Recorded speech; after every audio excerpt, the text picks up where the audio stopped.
নমস্কাৰ বন্ধু বান্ধৱীসকল, আপোনালোক সকলোকে মোৰ চেনেললৈ স্বাগতম জনাইছোঁ। আজি আপোনালোকলৈ লৈ আনিছোঁ এটা নতুন ব্লগ, য'ত মই দেখুৱাম মই হস্পিটেল বেগটোনো কেনেকৈ পেকিং কৰিছিলোঁ।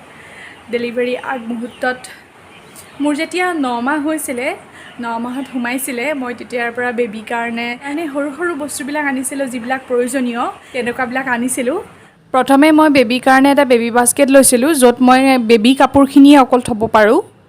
মই ব্যৱহাৰ কৰা চুৰিয়া এখন কাটিলোঁ, কাটি পিনি টুকুৰা টুকুৰ কৰি সেইখিনি কাপোৰ মই ভালদৰে ধুলোঁ। ধোৱাৰ পাছত মই ইস্ত্ৰি কৰি পিনি এনেদৰে জাপি থৈছোঁ। আৰু লগতে এইবিলাক দেখিছে বেবী কাপোৰ, সন্মুখত বুটাম থকা, যাতে পিন্ধাবলৈ সহজ হয় সেনেকুৱা চোলা লৈছিলোঁ।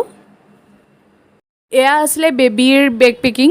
আৰু এতিয়া মোৰ যিখিনি দৰকাৰী কাপোৰ সেইখিনিনো মই কি লৈছিলোঁ সেইখিনি দেখাম।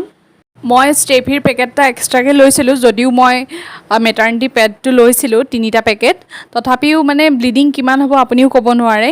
ফেচ ৱাছৰ পৰা ধৰি চেনিটাইজাৰলৈকে, লগতে চাবোন, এই সকলোবিলাক আপুনি নিজৰ বাবে বান্ধিবলৈ কেতিয়াও নাপাহৰিব, কাৰণ এইবিলাক আপোনাক হস্পিটেলৰ পৰা কেতিয়াও নিদিয়ে যিহেতু।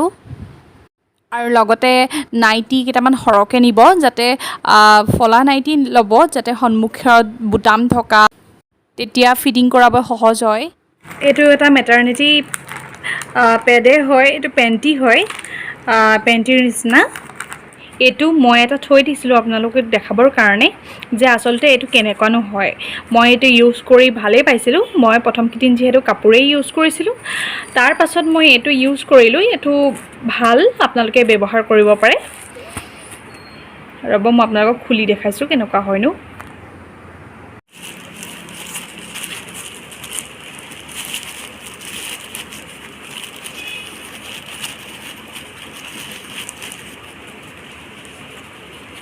এইটো এনেকৈ জাপি থোৱা থাকে। এইটো দেখিছে, এইটো এটা পেণ্টিৰ দৰে হয়। এইটো আপোনালোকে ইউজ কৰিলে বহুত ভাল ফল লাভ কৰিব, কিয়নো একো দিগদাৰ নাই আৰু আপুনি এক্সট্ৰা পেণ্টিও নিব নালাগে। এইটো এনেকৈ আহে আপুনি পেণ্ট হিচাপে। এইটো চাব পাৰে আপোনালোকে, জাষ্ট অ'পেন কৰিলে আৰু পিন্ধিলেই হ'ল। মই ব্যৱহাৰ কৰিছিলোঁ যিহেতু, সেইকাৰণে আপোনালোকক কৈছোঁ যে আপোনালোকেও এইটো পৰিধান কৰি ভাল পাব। হস্পিটেলত মই মানে প্ৰথম অৱস্থাত এটা ভুল কৰিছিলোঁ, যিটো আপোনালোকে নকৰিব হস্পিটেল বেগটো পেকিং কৰোঁতে। কিয়নো মই ভাবিছিলোঁ কি মেটাৰ্নিটি পেড আনিছোঁ যেতিয়া সেয়াই হৈ যাব। আচলতে সেনে কথা নহয়। যদি আপোনালোকে চি ছেকশ্যন কৰিছে, তেনেহ'লে মানে আমি যে অসুবিধা হ'লে মানে যেনেদৰে কাপোৰ ব্যৱহাৰ কৰোঁ, ঠিক তেনেকৈ সিমানটো চাইজৰ কাপোৰ আপুনি লৈ যাব। কাৰণ অপাৰেশ্যন কৰাৰ পাছত যেতিয়া পাচাবৰ বেগটো লগাই দিয়ে, তাৰ পাছত আপোনাৰ মেটাৰ্নিটি পেড ইউজ কৰিব নিদিয়ে। সেইকেইদিন আপোনাক কাপোৰ ইউজ কৰিব দিয়ে। কাপোৰ আপুনি কমেও 4-5খনমান লৈ যাব, কাৰণ বহুত ব্লিডিং হয় যিহেতু। মই নিয়া নাছিলোঁ। মোৰ মায়ে মোৰ নতুন পেটিকোট এটা আছিলে, যিটো চফা আছিলে, সেইটোকে ফালি তাৰে পিচ পিচ কৰি নাৰ্ছক দি দিছিলে।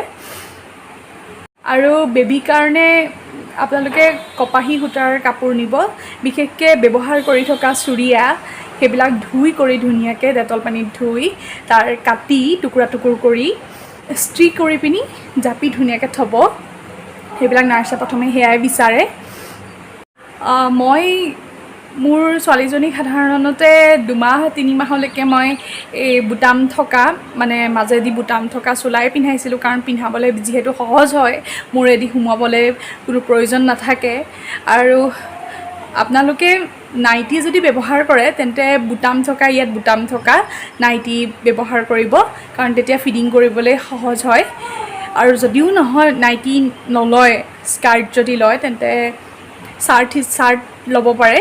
চাৰ্টবিলাক পিন্ধি তেতিয়া ফিডিং কৰিবলৈ সহজ হয়। ফিডিং কৰি থাকোঁতে আৰু এটা সমস্যাত দেখা যায় মহিলাসকলৰ, বিশেষকৈ এটা ছাইডে ফিডিং কৰিলে আনটো ছাইড গোটা মাৰি যায় বা টান হৈ যায়। সেনেকুৱা মানে প্ৰথম অৱস্থাত হয়েই। সেইকাৰণে মানে 2টা ছাইডে ফিডিং কৰিব অলপ অলপকৈ, যাতে 2টা ছাইডে মানে টান হৈ নাযায়। কিছুমান মহিলাৰ মানে গাখীৰ খুৱাওঁতে সমস্যা কিছুমানে দেখা দিয়ে। সেইকাৰণে আপুনিতো গম নাপায় যে আপোনাৰ সমস্যা দেখা দিব বা নিদিয়ে, সেইকাৰণে সৰু বাতি এটা আৰু চামুচ এখন লৈ যাব। কাৰণ কেতিয়াবা এনেকুৱা হয় যে আপোনাক সেই গাখীৰখিনি খীৰাই পিনি সেই চামুচেৰে বেবীটোক খুৱাব লগা অৱস্থাও আহি পৰে। আৰু আপোনাৰ যদি চি ছেকশ্যন হয়, চি ছেকশ্যন ডেলিভাৰী, তেতিয়া আপুনি 15 দিনমানলৈকে গাটো ধুব নোৱাৰে। সেইকাৰণে আপুনি ডেলিভাৰী আগত ভালদৰে মূৰ গাবিলাক ধুই ল'ব, যাতে 15 দিনলৈকে আপুনি গা ধুব নোৱাৰে। কাৰণ মচিবলৈহে দিয়ে, গা মচিব অকল, কাৰণ যিহেতু চিলাইটো কেঁচা হৈ থাকে সেইকাৰণে। আৰু বেবীটোৰ কাৰণে আপুনি চুৰিয়া যিহেতু নিছেই, তথাপিও ৰাতিৰ কাৰণে আপুনি তাক পেম্পাছ ল'ব পাৰে। পেম্পাছটো মানে এই টেপেড পেম্পাছটো ল'ব, যিটো মানে ছাইডত টেপ হিচাপে লগাব পাৰি। সেইটোত মানে ইমান কষ্ট নাপায়। মই নিজেও মোৰ বেবী ক্ষেত্ৰত ইউজ কৰিছোঁ। মানে পেণ্টটো যিটো পেম্পাছ পেণ্ট থাকে, সেইটো যদি আপুনি নিয়ে মানে সিহঁতি অকণমান কষ্ট পায়। মোৰ মাতটো মানে এইকেইদিন অকণমান বেয়া হৈ আছে, মানে কাহ হৈ আছে, সেইকাৰণে মানে মাতটো অকণমান খেলি মেলি এটা হৈ আছে। এটা কথা কি, বেবী মানে জন্ম হোৱাৰ পিছৰ পৰা কমেও 3 মাহমানলৈকে সিহঁতে ৰাতি নুশুৱে। ৰাতি হয়তো আপোনাৰ 2টা বজাৰ পৰা উঠি কমেও 5টা বজালৈকে নুশুব, বা আগ সময়ছোৱা নুশুব, ধৰি লওক 11টামান বজাৰ পৰা কমেও 4টামান বজালৈকে নুশুব। সেইটো চব মানে মাকে সেই সমস্যাটো পায়। আচলতে সিহঁতি মানে সেই পৰিৱেশটোৰ লগত এডজাষ্ট হওঁতে মানে টাইম লাগে।